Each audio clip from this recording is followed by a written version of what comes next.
Dan selanjutnya kita akan lihat beberapa sentimen yang berkembang di sepanjang perdagangan hari ini yang berhasil dihimpun oleh tim redaksi kami. Baik dari domestik maupun internasional, dan informasinya apa saja, mari kita simak rangkumannya berikut ini. Bursa ekuitas Wall Street melemah pada penutupan Kamis waktu setempat. Terdampak komentar pejabat The Fed dalam memperkuat ekspektasi bank sentral akan agresif dalam menaikkan suku bunga melampaui laporan keuangan perusahaan yang solid. Presiden Federal Reserve Bank of Philadelphia, Patrick Harker, mengatakan The Fed belum selesai menaikkan target suku bunga jangka pendeknya karena inflasi yang tinggi terus berlanjut. Komentar ini membantu mendorong imbal hasil US Treasury 10 tahun ke level tertinggi sejak Juni 2008 di 4,239%. Inflasi di Eropa pada September 2022 tercatat naik 9,9% secara tahunan dan menjadi rekor tertinggi sepanjang masa. Posisi ini naik dari bulan sebelumnya mencapai 9,1%. Namun realisasi ini sedikit lebih rendah dari estimasi sebelumnya yang diperkirakan mencapai 10%. Kantor Statistik Uni Eropa Eurostat mengatakan harga konsumen di 19 negara Eropa naik 1,2% secara bulanan.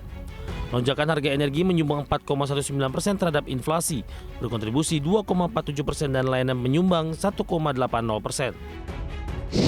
Dari dalam negeri, Bank Indonesia melanjutkan pelonggaran ketentuan uang muka untuk pembiayaan kendaraan bermotor dan properti menjadi paling sedikit 0% yang berlaku efektif 1 Januari sampai 31 Desember 2023. Langkah tersebut dilakukan sebagai lanjutan implementasi kebijakan makroprudensial akomodatif untuk mendorong penyaluran kredit atau pembiayaan perbankan kepada dunia usaha.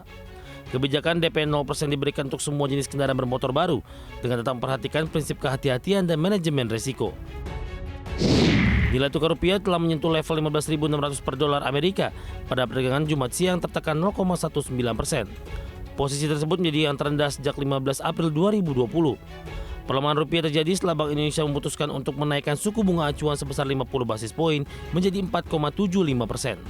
Sementara dari sisi global, keperkasaan indeks dolar Amerika ditopang oleh naiknya imbal hasil yield obligasi tenor 10 tahun dan mencapai posisi puncaknya sejak Juni 2008 di 4,243.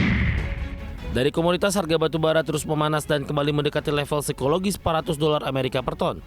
Pada penutupan perdagangan Kamis waktu setempat, harga batu bara kontrak November di pasar ICE Newcastle ditutup di $396,15 Amerika per ton, menguat tipis 0,74%. Sejumlah faktor menopang penguatan batu bara mulai dari banjir Australia serta kembali naiknya harga gas alam EU Dutch TTF yang melonjak 13% ke 127,15 euro per megawatt jam.